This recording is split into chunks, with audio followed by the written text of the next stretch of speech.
Bonjour à tous et bienvenue dans Smart Patrimoine. Smart Patrimoine, l'émission qui vous accompagne tous les jours dans la gestion de vos finances personnelles à 13h sur Bismart. Et au sommaire de cette édition, nous ferons une émission consacrée entièrement à l'immobilier. On commencera avec Patrimoine thématique et Patrimoine thématique qui traitera de l'investissement via le dispositif Pinel ou Super Pinel. On en parlera avec Arnaud Groussac, le fondateur de Patrimoine Store. On verra comment on peut encore faire du Pinel aujourd'hui et quelle sera l'évolution du dispositif existant demain vers le Super Pinel ou Pinel Plus.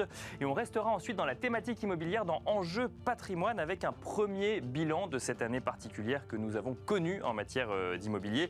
On évoquera notamment les niveaux de prix mais aussi les volumes de transactions passées et l'évolution des conditions de crédit à venir. On en parlera avec Laurent Vimon, le président de Century 21, mais aussi avec Cécile Roclor, directrice des études d'Empruntis. Bienvenue à vous tous qui nous rejoignez. Smart Patrimoine, c'est parti. Patrimoine thématique en partenariat avec l'Anacofi.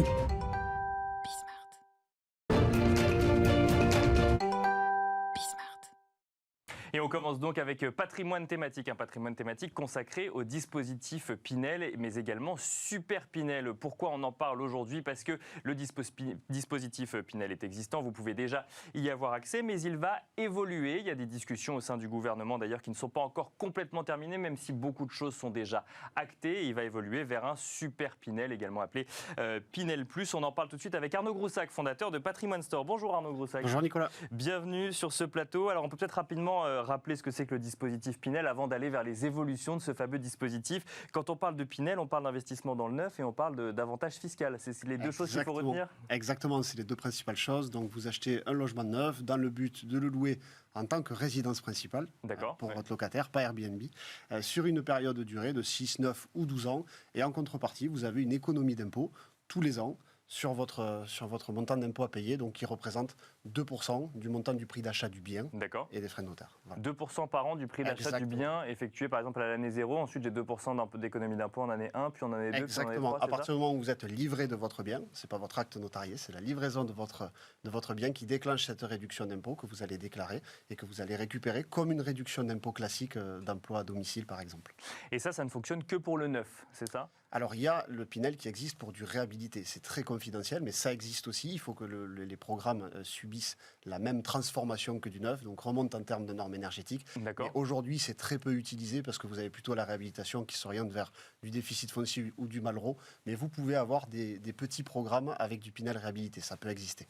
Alors, on essaie de donner un petit peu toutes les caractéristiques de ce Pinel avant d'aller voir vers le Super Pinel. Il y a des zones également à respecter. Exactement. Alors ça c'est arrivé en 2009 avec la loi Cellier. Ça a été la création de zones suite un peu aux dérives de la Dorobien.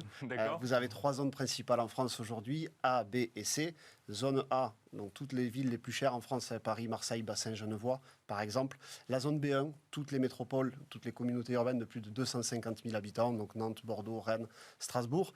Et ensuite, vous avez la zone B2, où vous ne pouvez faire que de la loi de Normandie, où la Pinel n'est plus éligible. Voilà. Et tout le reste du territoire où vous ne pouvez pas de toute façon défiscaliser. Quelle est l'idée derrière ce dispositif Pinel? C'est quoi? C'est d'aller proposer des logements là où il n'y en a pas, dans les territoires les moins fournis en matière de logement? Pourquoi est-ce qu'on permet un avantage fiscal à l'investisseur qui va investir dans le neuf dans certaines régions particulières? Alors justement, c'est plutôt l'inverse, c'est-à-dire que la Pinel est là pour renforcer l'offre dans les zones tendues. Clairement, elle ne s'adresse que pour les zones tendues. La Pinel fonctionne bien pour la création de nouveaux logements. En fait, c'est un moyen qui permet à des promoteurs de s'assurer aussi une commercialisation rapide, parce que le promoteur a des engagements financiers. On sait très bien que dans une commercialisation d'un promoteur, vous avez globalement la première moitié de la résidence qui va se vendre assez vite à un investisseur, et le reste qui va être destiné à l'accession à la propriété, notamment sur les logements plus grands. Donc ça permet d'offrir sur le marché des logements neufs, sur des loyers aussi, avec des plafonds de loyer qui permettent à des locataires. Ah oui, même côté location, effectivement, derrière, c'est encadré. C'est très vertueux en fait, puisque ça permet de soutenir l'offre. Quand il y en a, aujourd'hui il y a une pénurie, mais voilà, quand il y a de l'offre, ça permet de la soutenir et ça permet aussi aux locataires de se loger de manière beaucoup moins chère que dans de l'ancien. Si je vous donne un titre de comparaison, sur Bordeaux par exemple, un T2 de 45 mètres carrés dans l'ancien va se louer aux alentours de 750 €. En Pinel, vous allez être à 550.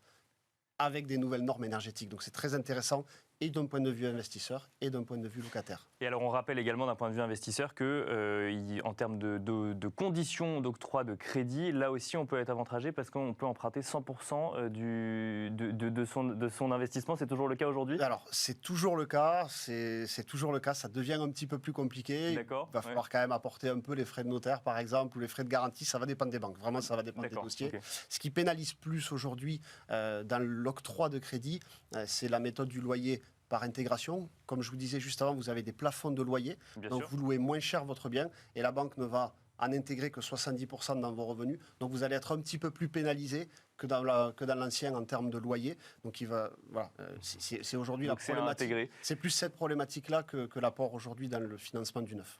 Alors ça, c'est le rappel finalement de l'existant, du dispositif Pinel. Ce dispositif Pinel avait une date de fin qui a été d'ailleurs reportée. Ensuite, il y a eu des discussions au sein du gouvernement pour faire évoluer le dispositif. Aujourd'hui, on parle de Pinel Plus ou de Super Pinel. De quoi est-ce qu'on parle ? On parle toujours de la même chose ou il y a un certain nombre de choses qui changent à l'intérieur ? Alors finalement, on parle de la même chose. Comme vous aviez eu dans les années 2010-2012 avec la transition du BBC à l'époque vers le RT 2012, là il fallait accompagner la nouvelle norme thermique, qui est la RE 2020, qui arrive à partir du 1er janvier. Donc la continuité s'applique, c'est-à-dire qu'à partir du 1er janvier 2023, si vous investissez dans un bien neuf à la nouvelle norme énergétique, vous aurez la même réduction d'impôt que ce qui est disponible aujourd'hui. D'accord. Donc c'est vraiment une continuité. En revanche, vous avez des nouveaux critères qui sont arrivés. Donc je parlais des critères thermiques, mais vous avez aussi les critères, on va dire, sociaux liés au logement, avec des nouveaux critères qui sont apparus pour cette nouvelle loi.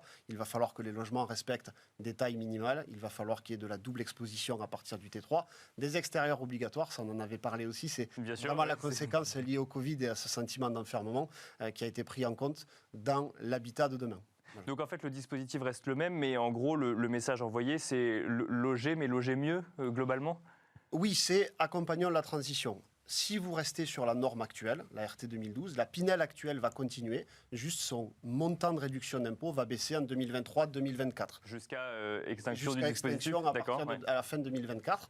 Si vous souhaitez conserver le montant de réduction d'impôt qui existe aujourd'hui, il faudra donc faire le jeu de la transition écologique, de la transition sociale, effectivement, et aller vers la Super Pinel. Mais alors, effectivement, les sujets de normes énergétiques dans l'immobilier, de manière générale, sont complètement d'actualité aujourd'hui. Ça veut dire que là, même dans le neuf, en fait, on n'est pas au niveau de ce que veut le gouvernement et il faut aller vers les meilleurs élèves qui sont des immeubles qui ne sont pas forcément encore construits ? Alors, c'est toute la problématique aujourd'hui, justement. Effectivement, il y a une transition vers du bâtiment passif. La RE 2020 va se rapprocher de ça. L'évolution depuis les années 2000, justement, 8 BBC est colossale, mais la RT 2012 aujourd'hui, il faut savoir que même dans le nouveau DPE, elle est positionnée en A. D'accord. Donc elle est déjà très performante. D'accord. C'est une évolution qui est amenée, qui était déjà prévue, qui a été repoussée à cause du Covid, mais c'était déjà prévu normalement de l'intégrer au 1er janvier de cette année. Voilà, donc c'est effectivement une transition. Le logement neuf est un modèle, et au-delà de la consommation énergétique, c'est aussi toute une filière avec beaucoup de de matériaux biosourcés qui doivent faire partie de la construction. Vous avez à la fois le bilan énergétique du programme qui va être pris en compte, mais vous avez aussi son bilan carbone. Bien donc, sûr, par exemple, l'énergie utilisée pour chauffer exactement. Ou autre. Et donc là, par exemple, on fait sortir le gaz, par exemple, le chauffage au gaz sort, mais ça veut dire qu'on pouvait déjà investir en A, mais il va falloir investir dans des A de meilleure qualité, si je comprends bien. Exactement. Et même les promoteurs vont être obligés de respecter un bilan carbone sur leur logement. Donc si je vous prends un exemple, à partir du moment où vous construisez un parking sous-sol, ça ne peut être que du béton, donc ça fait chuter la note. Il va falloir donc la rattraper avec ce que vous allez mettre au-dessus du parking sous-sol. Mais alors, le Super Pinel, quand on parle d'un nouveau bâtiment qui va sortir de terre, on comprend bien effectivement qu'on peut l'intégrer dès le départ. Quand on parle de réhabiliter, alors vous nous disiez que ce n'était pas forcément le gros de l'investissement, mais là c'est beaucoup plus compliqué alors. Oui, ça va être beaucoup plus compliqué. Parce qu'on ne va pas changer le béton des parkings. Non, le système de chauffage on peut, mais le béton des parkings ça va être compliqué. Exactement, et là ça va être plutôt la loi de Normandie qui va être concernée. Il n'y a pas eu d'annonce encore sur la loi de Normandie, elle a l'air de continuer, elle fonctionne très bien dans les plans cœur de ville. Elle va être moins exigeante bien entendu en termes de réhabilitation, parce que sinon ça coûterait beaucoup trop cher. Sur ce dispositif Super Pinel, tout est déjà acté ou il y a encore des réflexions en cours du gouvernement pour ajouter ou enlever peut-être certains critères ? Alors j'espère que tout n'est pas acté. D'accord, pourquoi ? Non, ce qu'il faut comprendre dans cette Super Pinel, c'est que vous allez avoir forcément une hausse des prix. C'est mathématique. Alors, parce qu'il n'y aura pas suffisamment d'offres? Alors, il n'y a pas suffisamment d'offres, donc la pénurie est toujours là, mais vous avez l'augmentation du coût des matières premières qui est quand même colossale, surtout quand vous allez sur une nouvelle filière de bâtiments biosourcés et de matériaux biosourcés sur lequel il n'y a pas encore la demande qui permet de baisser les prix, donc ça, il va falloir 2-3 ans. Donc l'augmentation des prix va être de 8 à 15% à peu près du coût de la construction. Et la Superpinel instaure des tailles minimales par logement. D'accord ? Donc 28 mètres carrés pour un T1, 45 mètres carrés pour un T2. Ça veut dire que naturellement, ça va faire remonter la surface moyenne des logements par programme. Et donc, plus, on parle de zones tendues, donc des zones qui sont généralement chères. Qui sont généralement chères. Et donc, vous allez avoir une augmentation aussi du prix moyen. Donc ce double effet fait que vous allez avoir une énorme perte de rentabilité pour l'investisseur. Si vous comparez à aujourd'hui, globalement, les prix vont augmenter de 20% sans que la réduction d'impôt ne bouge. D'accord. Et même pire aujourd'hui, le gouvernement n'a pas prévu de rehausser les plafonds de loyer. Ce qui est une hérésie puisque vous allez faire supporter seul aux propriétaires la transition écologique. Ce qu'il faut savoir, c'est qu'avec la RE 2020, on est quasiment sur du bâtiment passif. Le locataire va s'y retrouver en termes de consommation énergétique. Donc il serait judicieux de prévoir des plafonds de loyer adaptés à la Superpinel pour mieux répartir finalement cette transition écologique et permettre cette vraie relance. Si vous prenez la zone B1, aujourd'hui vous êtes à 10,50 € du mètre carré, ça pourrait tout à fait avoir un coup de pouce en disant vous pouvez le louer 11 € du mètre carré parce que vous êtes en Superpinel, le locataire s'y retrouve de toute façon. Donc si je comprends bien, l'évolution de la loi effectivement a réfléchi à l'évolution et à la transition énergétique du logement. Et il faudrait peut-être rajouter un petit volet sur les investisseurs et penser au fait que les investisseurs doivent s'y retrouver à la fin, investisseurs ou accédants d'ailleurs directement. Exactement, ça va être valable pour les accédants aussi parce qu'il va falloir, alors la continuité du PTZ, on en avait parlé, mais les investisseurs aujourd'hui sont les grands oubliés de cette réforme, c'est-à-dire qu'on fait effectivement une transformation à marche forcée et rapide où les promoteurs peinent quand même à s'adapter, à sortir des projets, mais on a complètement oublié les investisseurs où finalement on leur donne aucun bonus pour jouer le jeu de cette transition écologique qui est fondamentale. Et même au-delà de la transition, c'est aussi la relance. Il va falloir qu'il y ait de la construction neuve. Aujourd'hui, on le voit, la pénurie est vraiment importante. Bien sûr, oui. Personne n'en veut à côté de chez soi. Personne n'en veut à côté de chez soi et les promoteurs n'arrivent pas à sortir les projets. Qu'est-ce qui se passe? C'est que ça fait monter les prix de l'ancien, ça fait monter les loyers. Vous n'avez pas d'offres, donc les loyers dans le neuf, vous en avez de moins en moins de disponibles. Et la seule aujourd'hui, possibilité d'échapper à ça, c'est de faire via bailleur social, mais ce n'est pas non plus la norme pour l'ensemble des logements. Merci beaucoup Arnaud Groussac d'être venu nous détailler en plateau le dispositif Pinel existant, mais surtout les évolutions avec le Super Pinel. Je rappelle que vous êtes le fondateur de Patrimoine Store. Merci beaucoup. Merci beaucoup Nicolas. Et quant à vous, je vous donne rendez-vous tout de suite dans Enjeu Patrimoine.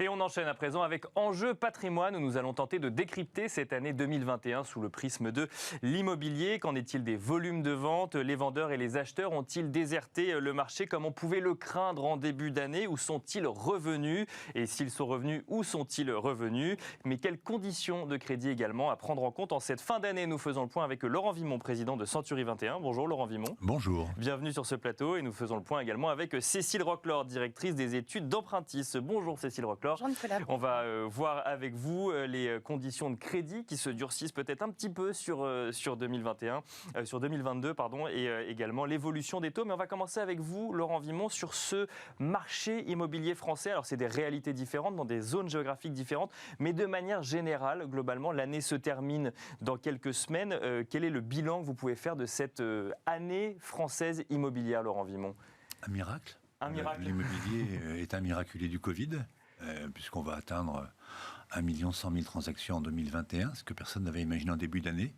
Moi, j'avais appris à dire, je ne sais pas, quand on m'interrogeait pendant la crise du Covid, je ne savais pas ce qui allait se passer. Et on peut dire que c'est un marché qui a été tenu par les taux d'intérêt, et puis surtout des comportements des Français qui ont décidé de mieux vivre, et qui, pour un nombre important d'entre eux, ont décidé de quitter des grandes agglomérations pour faire des sauts de puce, quelques kilomètres, et acheter un logement avec ou un jardin, ou une terrasse, ou un balcon, mais en tout cas une pièce de plus. Donc c'est un marché incroyable. Donc vous avez vu cet exode qu'on imaginait en début d'année d'un certain nombre d'acquéreurs? C'est pas l'exode, on parle loin. Là, c'est quelques sauts de puce. Ce sont des gens qui choisissent d'habiter à 3-4 km de leur lieu de travail. On va prendre la première banlieue, première couronne parisienne. Et puis l'autre élément qui est super important, c'est les investisseurs. En 2021, il y a une vente sur 3 qui a été faite à investisseurs, contre à peu près de 15% il y a 5 ans ou 6 ans, donc un marché qui explose. Un marché donc de l'investissement qui explose. Juste avant, donc ça veut dire que finalement, en fait, on s'attendait en début d'année à ce que les vendeurs ne vendent plus et que les acheteurs n'achètent plus. Ça a duré quoi, 1-2 mois et finalement c'est reparti. Ou vous avez vu des disparités dans cette année 2021 ou c'est reparti de manière continue? Non, il faut se méfier des Cassandres. C'est bien de parler de bulles, de marché qui bloque, mais le marché il est fluide et il est fluide pour une raison. D'abord, les Français naissent avec une brique dans le ventre, comme les Belges. Effectivement, ça reste un investissement très favorisé en France, l'investissement préféré des Français. Et puis encore une fois, c'est possible parce que les taux sont bas et les Français en 2021 sont passés du je veux à je peux acheter grâce aux taux bas. Si je vous donne un chiffre, mais Cécile dira beaucoup mieux que moi, quand on empruntait il y a quelques années à 4%, pour 1 000 euros de mensualité, la banque vous prêtait 172 000 euros. Aujourd'hui, pour même 1 000 euros de mensualité, elle vous prête 210 000 euros. Donc vous avez un pouvoir d'achat de 40 000 euros en plus, donc autant en profiter de ces 40 000 euros. Et alors, en matière de prix, est-ce que vous avez vu des grandes évolutions? On s'attendait à ce que les prix baissent, justement, parce que moins d'acheteurs, moins de vendeurs.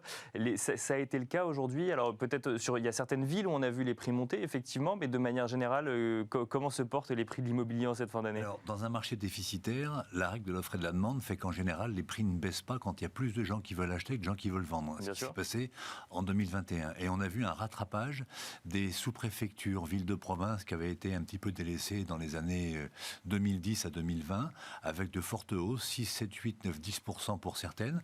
En revanche, les grandes villes de France, les grandes agglomérations, Paris, Lyon, Marseille, Bordeaux, elles ont ralenti un petit peu. Je ne parle pas de baisse. Paris, on a parlé d'une baisse qui est de 0,3, 0,4%, ce qui est une correction. Le marché a redémarré depuis le 3e trimestre 2021 à Paris en particulier, et il y a un volume de vente extrêmement important parce que Paris reste Paris, et Paris, en revanche, n'est pas la France.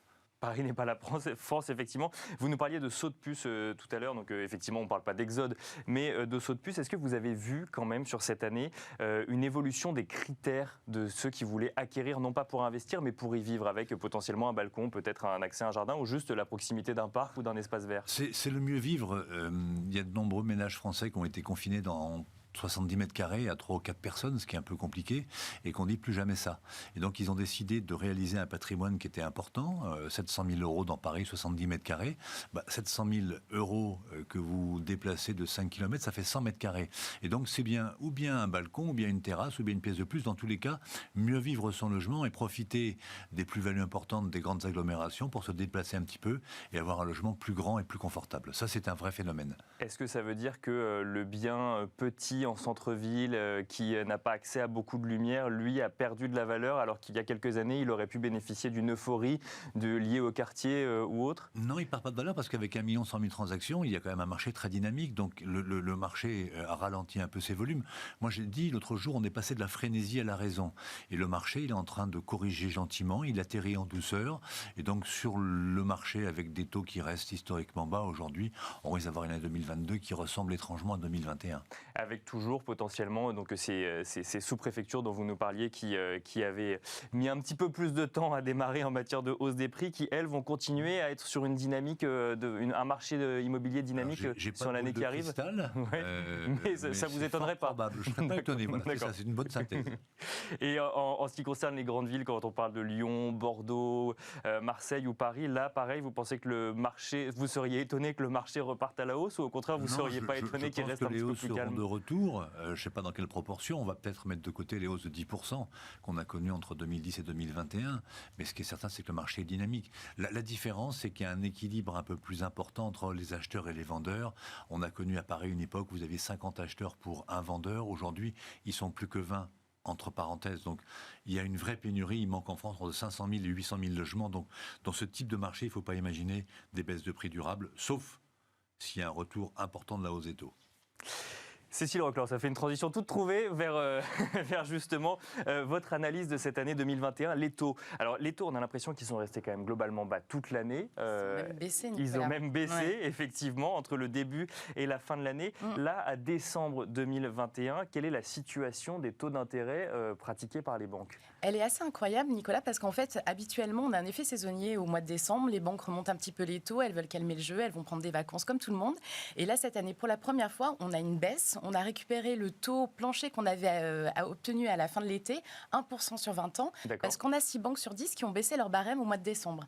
Et ça prouve une forte volonté des banques d'accompagner le marché, comme vous le disiez, et de soutenir le pouvoir d'achat. Il faut se rendre compte que sur 2021, en fait, on a un profil qui est quasi identique en termes de revenus des emprunteurs, mais par contre, on a une hausse de l'emprunt et de l'apport qui est nécessaire pour combler la hausse des prix, pour pouvoir continuer à réaliser son projet. Et ça a été maintenu grâce à la baisse des taux ou au maintien très bas pour certaines banques. Vous évoquiez l'évolution du pouvoir d'achat, mais en fait, on a regardé, on a un coût du financement, assurance et coût du crédit divisé par 2 en 6 ans.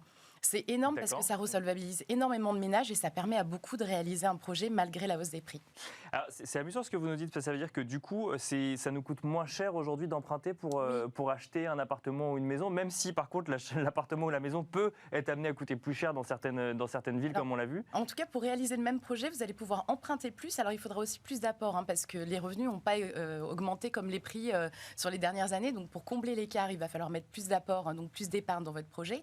Mais le montant emprunté a augmenté en moyenne de 10% sur ceux qui achètent leur résidence principale. Et ça fait le job. La baisse des taux permet de resolvabiliser ou de réaliser le projet. Et alors, est-ce que les taux vont être amenés à remonter en 2022 ? Parce que moi, je rebondis pas forcément sur cette année, mais ça fait très longtemps quand même qu'on entend les taux sont bas, l'argent n'est pas cher, c'est le moment d'emprunter. Attention, parce que bientôt ça va remonter. Est-ce que ce bientôt, c'est en 2022 ou est-ce qu'il y a encore un peu de souplesse vis-à-vis des investisseurs ? Alors, comme pour Laurent, la boule de cristal, pas de boule de cristal non plus. Mais... Oui, c'est clair. Alors, ce qu'on peut dire quand même, c'est que les banques sont extrêmement volontaristes. Elles ont des objectifs en 2022 qui sont supérieurs à ce qu'elles ont fait en 2021, qui était pourtant une bonne année, voire largement supérieur. On a des partenaires qui nous disent plus 10% en 2022. Donc, de ce côté-là, il y a une forte volonté.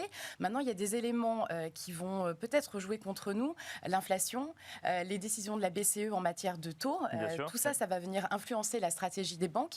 Il faudrait qu'on trouve un équilibre et que ça soit une année de transition. J'aime beaucoup votre retour à la raison parce que nous aussi, on espère que cette année sera une transition soft en matière de crédit. Il ne faudrait pas qu'on ait des éléments macroéconomiques qui viennent perturber les banques et qui viennent les contraindre à augmenter leurs taux.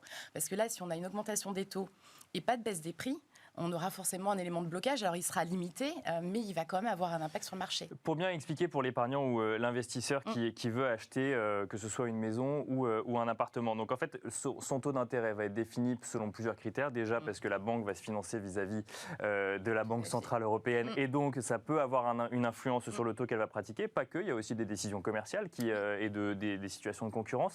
Mais il y a un certain nombre d'autres contraintes qui vont s'appliquer sur la banque. Notamment, il y a cette évolution des normes HCSF qui deviennent contraignantes en 2022. Là, ça veut dire qu'on enlève finalement de la capacité d'octroyer un crédit à un certain nombre d'investisseurs qui n'ont pas suffisamment d'apport ou qui ont déjà trop emprunté. Alors, en théorie, on enlève. Maintenant, il faut se rappeler que les banques, elles pratiquaient une règle de prudence qui était 33% de taux d'endettement. Aujourd'hui, avec le Haut Conseil et la stabilité financière, on est à 35% assurance incluse. Donc, effectivement, ça va avoir des effets pour des ménages qui ont des problématiques de santé ou des ménages qui sont plus âgés. Mais pour les plus jeunes, ça ne changera pas grand-chose et c'est quand même eux qui viennent à stimuler le marché. Ensuite, ces règles, effectivement, elles sont obligatoires à partir du 1er janvier, mais les banques se sont mises en situation de les respecter depuis quasiment la fin du premier semestre 2021.